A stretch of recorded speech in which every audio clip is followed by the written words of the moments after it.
kikmat kinjamin simioben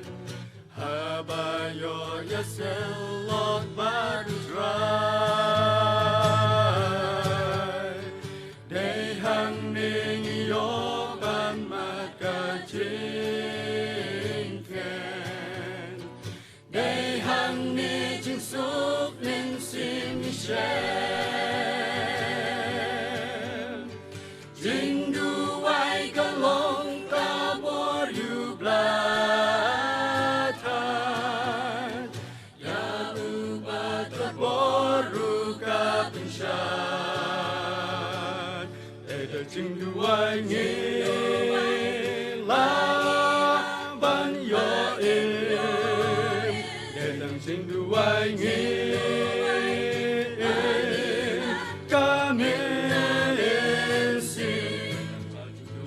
jingrwai maniyo kabor banjoha jingyale yakat mabakinja lensim jingrwai kalong kalatan yowan hazinda ukin radban yosho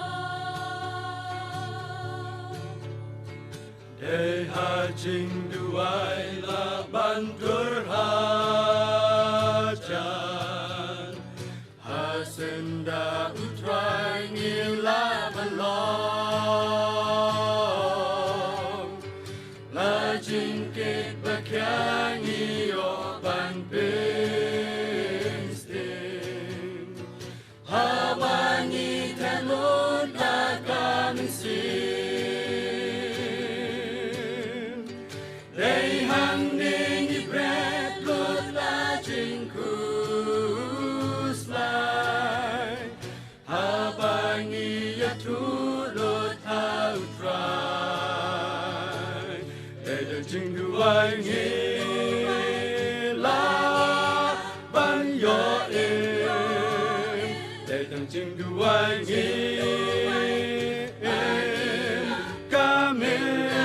kaminsin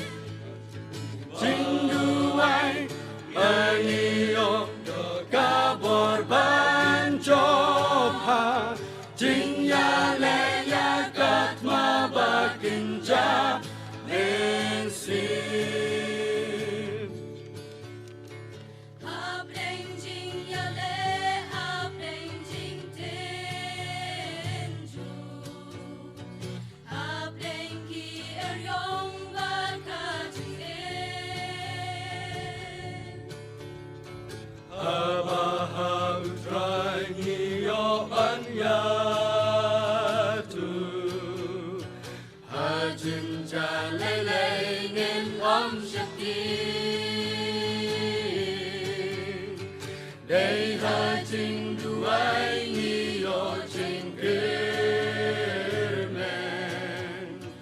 Mawphlang jingkuslai ngiyo jingklen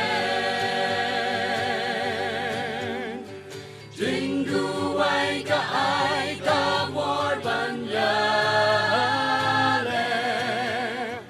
banyeng skem Mawphlang gun ki jinge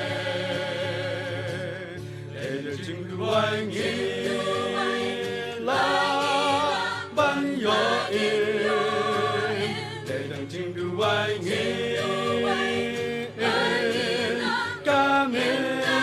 kaminsin jingrwai maniyo kabor banjopha jingyale yakat mabakinja lensim eda jingrwai